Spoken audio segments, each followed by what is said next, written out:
আমার কপালটা খারাপ তো খারাপ, আমার সাথে সাথে আমার ঠাকুমার কপালটা খারাপ। এই বয়সে যে একটু বৌমার একটু ছেলের যে আদরটা পাবে, সেই আদর যত্নটাকুও আমার ঠাকুমা পেল না।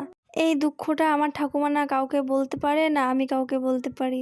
আমাদের এইভাবেই চলছে জীবন। নমস্কার, কেমন আছেন সবাই? আশা করছি সবাই ভালো আছেন। আমি আর আমার ঠাকুমা একটু বেশ ভালোই আছি। আজ দশমীর পরের দিন, মানে বিজয়া দশমীর পরের দিন রাত্রি তো খাওয়া দাওয়া না করেই শুয়ে পড়েছিলাম। আর সকালে উঠে আমার এত খিদে পেয়ে গেছিলো যে বেশি দেরি করলাম না। দেরি না করেই আমি সকাল সকাল ভাত বসিয়ে দিয়েছি। আর সেরকম ঘরে কিচ্ছু ছিল না রান্নার জন্য যে আমি রান্না করব কিছু সবজি। তাই আলু ছিল, আলু সিদ্ধ বসিয়ে দিয়েছি। আর এদিকে ডিমের অমলেট করেছিলাম। আর ঘরে একটুখানি শীতল ছিল, সেটাই ভর্তা করছি। আর ঠাকুমাকে অনেকক্ষণ থেকে খাওয়ার জন্য ডাকছি যে ঠাম্মা কোথায় গেল কোথায় গেল। ঠাকুমারও অনেক খিদে পেয়েছিল সকাল সকাল, তাই ঠাম্মাকেও আমি খাবারটা দিয়ে দিয়েছি। খাবার রেডি করেছি, কিন্তু এদিকে উনি আবার বাড়িতে নেই। কোথায় যে গেছে, অনেক ডাকাডাকির পর দেখলাম যে গিয়ে বাড়িতে আসছে। আমি জিজ্ঞাসা করলাম কোথায় গেছিলো, বললো একটু বাইরে গেছে।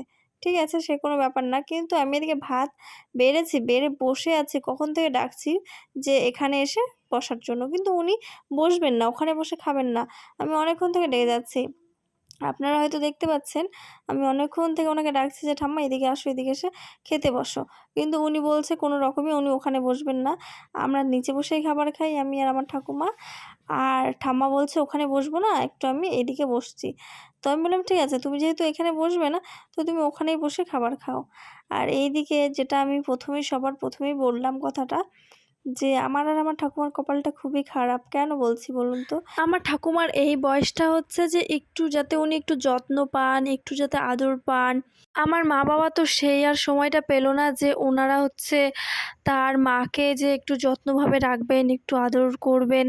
দেখুন, আমি যতটুকু সময় পাই ততটুকু আমি আমার ঠাকুমার সাথে সময় কাটাই, ভিডিও বানাই। আজকে যদি আমি আপনাদের সঙ্গে আমার ঠাকুমারকে পরিচয় করিয়ে না দিতাম, তাহলে হয়তো আপনারা জানতেই পারতেন না যে এরকম একজন মানুষ আমার সঙ্গে থাকে, আমার পাশে থাকে। সত্যি কথা বলতে ঠাকুমা আমাকে ছেড়ে যেতে চায় না। আমার ঠাকুমা অনেক কান্নাকাটি করে আমার জন্য অনেক চিন্তিত থাকে। ও যে আমি আপনাদের একটা কথা বললাম না, যে হচ্ছে আমার ঠাকুমার কপালও খারাপ, আমার কপালও খারাপ। আর আমার ঠাকুমার কোনো ঝামেলা নেই। আজ পর্যন্ত ঠাকুমাকে একটা কোনো বড় ডাক্তার দেখাতে হয়নি। আমার ঠাকুমার সুগার নেই, প্রেশার নেই, মানে কোনো কিচ্ছু নেই। আপনারা হয়তো দেখে থাকবেন যে আমার জন্যই আমি আজ পর্যন্ত, মানে আমার জন্য আমি মনে হয় ২-৩ বার ডাক্তারের কাছে গেছি এই বয়সে। আর আমার ঠাকুমা আজ পর্যন্ত কোনো ডাক্তারের কাছে যায়নি। তারপর আমার তো সুগার নেই, আর ঠাকুমা এত চিনি খায়, এত চিনি খায়। আমার ঠাকুমাকে আপনি যে কোনো কিছু দিয়ে ভাত দিন না কেন, যেটা দিয়ে দিন না কেন সেটাই খাবে। কিন্তু আমার ঠাকুমা একটু মশলা খায় না, মানে মশলাপাতি একটু সবজি কমই খায়।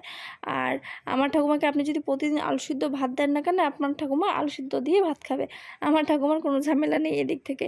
আমি জানি না আমি কি ভুল করেছিলাম। অনেকে বলে থাকে যে আগের জন্মে পাপ করলে নাকি এই জন্মে সেটা ভোগ করতে হয়। আমার ঠাকুমাকেই বা এত কষ্ট দিচ্ছ কেন ভগবান? কেন এরকমটা করছো আমাদের সঙ্গে? আজকে একজনকে তো রাখতে পারতে, নয় বাবা নয় মা। একজনকে তো রাখতে পারতে, তাহলে নয় হয় মানতাম। কিন্তু দুজনকেই তোমরা এইভাবে নিয়ে নিবে, আমি তো জীবনেও আশাও করতে পারিনি। কখনো স্বপ্নেও কল্পনা করতে পারিনি যে আমাদের সাথে এরকমটা হবে। বিশেষ করে আমার সঙ্গে।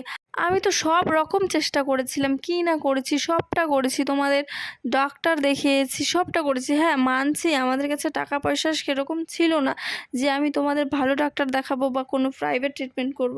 কিন্তু যতটুকু আমার সাধ্যের মধ্যে ছিল ততটুকু তো করেছি।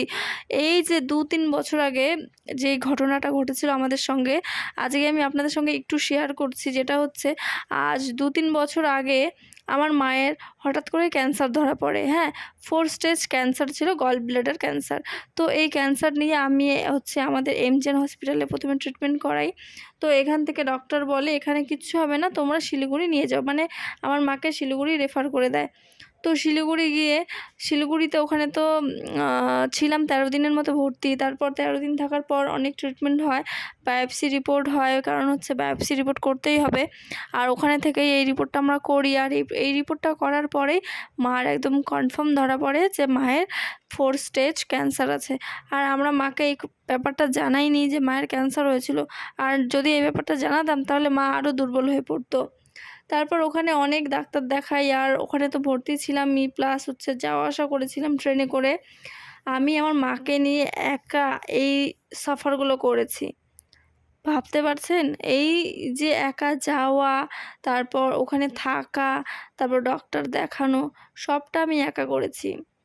হ্যাঁ, আমার পাশে ছিল, কয়েকজন ছিল, যার মধ্যে হচ্ছে আমার হচ্ছে বড় দিদি ছিল, আমার বড় জামাইবাবু ছিল, তারা ছিলেন, তারা আমার পাশে ছিলেন। আর এখনও আছে, আমি বলছি না যে ওনারা নেই, কিন্তু এখন আমার পাশে আছেন। কিন্তু তখন না, ওই যখন ডাক্তার দেখাই, ডাক্তার বলেন যে হচ্ছে তোমার মাকে বাড়িতে নিয়ে যাও, তোমার মা তো বেশি দিন আর বাঁচবেন না, এইটুকু সময় ওনার হাতে আছেন। তখন ভাবুন, এই কথাটা শোনার পরে একটা মেয়ের মানে আমার অবস্থাটা কী ছিল, আমি যে এইভাবে ভেঙে পড়বো তখন। আমি তো সব সময় আমি মানে মায়ের সামনে কান্নাকাটি করতাম না, কিন্তু মায়ের পেছনে মানে আমার শরীর যদি তখন আপনারা দেখতে পারতেন তাহলে বুঝতে পারতেন যে আমার অবস্থাটা কী হয়েছিল। দিনের পর দিন এত কষ্ট পেয়েছি, আমি মাকে বুঝতে দিইনি যে মা তোমার এটা হয়েছে, যে কি বলবো আর, আপনারা তো বুঝতেই পারছেন যে এগুলো বলার মতো না। তবু আমি আপনাদের বলছি। তারপর মা হচ্ছে বাড়িতেই ছিলেন, মানে ডাক্তার দেখানো তো হয়েছিলই, আর মাকে কেমোথেরাপি আমরা করতে পারিনি, কারণ মায়ের শরীরে এমনভাবে জন্ডিস ধরা পড়েছিল, মানে জন্ডিস হয়ে গেছিলো যে ওনাকে কেমোথেরাপি করানো যাবে না।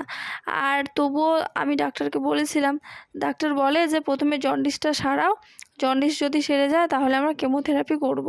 কিন্তু জন্ডিসটা এমনভাবে হয়েছিল না, মানে পুরো চোখ হলুদ হয়ে গেছিলো, পুরো শরীর হলুদ হয়ে গেছিলো। আমি একটা ছবি শেয়ার করব, যেটা এখন দেখতে পারবেন। এই যে দেখুন ছবিটা, ছবিটা দেখলে আপনি বুঝবেন যে আমার মায়ের শরীরের অবস্থা কী হয়েছিল। তারপর মা বাড়িতেই ছিলেন, আর মায়ের পেটের অবস্থা এত খারাপ হয়ে গেছিলো যে কি বলবো। বাড়িতে মা থাকতেন, আর খাওয়া দাওয়া সেরকম করতে পারেননি, ওই অল্প করে ভাত খেতেন, তবুও সিদ্ধ ভাত, সেরকম সবজিও খেতে পারতেন না, কারণ পেটে জ্বালাতন করতো। তারপর বাড়িতে মা এক মাস এরকম মনে হয় ছিলেন। 1 মাস থাকার পরে মা সেপ্টেম্বর মাসে আমারও জন্মদিন। সেপ্টেম্বর মাসে মা হচ্ছে 5 তারিখে মা মারা যান, সেপ্টেম্বরের 5 তারিখ।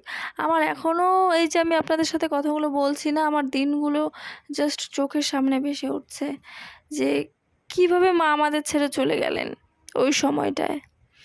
আস্তে আস্তে দিন পেরোতে লাগলো, তারপর তো বাবাও আমাদের ছেড়ে চলে গেল। এটা আর বলার মতো না।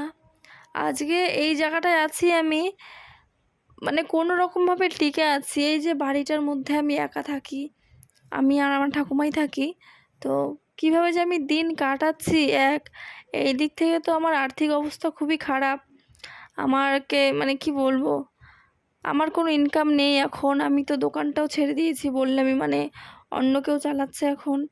আমি যে কীভাবে চলছি একমাত্র আমি জানি। সত্যি কথা বলতে, আজকে যদি ছেলে হতাম তাহলে হয়তো এতটা অসুবিধা হতো না, হয়তো যে কোনো কাজ করে নিতাম। আজকে মেয়ের জন্য আজকে এইভাবে আছি, কারণ ছেলে হলে তো যে কোনো জায়গায় আমি কাজ করতে পারবো, মেয়ে তো তাই সব জায়গায় কাজটা করতে পারি না, নিজের সেফটিটাও দেখতে হয়, তাই না? তো আজকে এইভাবেই চলছে জীবন। আর্থিক অবস্থাতেও খুব খারাপ আছি, আর কি বলবো আর আপনাদের, আর মনের কষ্ট মনেই থাক। এই তো কথা বলতে বলতে খাওয়াও শেষ হয়ে গেছে আমার, এদিকে ঠাম্মা খাবার খাচ্ছে। আর আপনারা সবাই আমাকে একটু আশীর্বাদ করবেন, আমি যাতে একটু যাতে ভালো সময় কাটাতে পারি। আজকে এই অবস্থা আমার, জানি না আমি কি করেছিলাম, জানি না। আমি ভগবানকে জিজ্ঞাসা করতে হবে যে আমি কি করেছি, ভগবান আজকে এরকমটা করলে আমাদের সঙ্গে। আর আপনারা অনেকেই কমেন্ট করেন, যেগুলো আমি কমেন্টের রিপ্লাই করতে পারি না, যেগুলো আমার চোখের সামনে আসে আমি সেইগুলোও রিপ্লাই করি কমেন্টের। আপনারা কেউ খারাপ ভাববেন না, আপনাদের সবারই আমি কমেন্ট চেক করি। আপনারা কী বলেন আর কীভাবে মন্তব্য করেন, আমাকে কীভাবে দেখেন। আর যারা বাজে কমেন্ট করেন, প্লিজ বাজে কমেন্ট করবেন না, কারণ সেই কমেন্টগুলো দেখার পরে আমি আবার ডিমোটিভেট হয়ে যাই। কারণ আপনারা যারা ভালো কমেন্ট করেন তাদেরকে অসংখ্য ধন্যবাদ আমার পাশে থাকার জন্য, আমাকে এতটা ভালোবাসার জন্য। আমার ঠাকুমার সাথে পুজোতে কোনো ভিডিও দেখেননি, কারণ আমার ঠাকুমা বাইরে বেরোতে চান না, আর আমিও নিয়ে যেতে চাই না। কারণ হচ্ছে আমার ঠাকুমার অনেকটা বয়স হয়ে গেছে।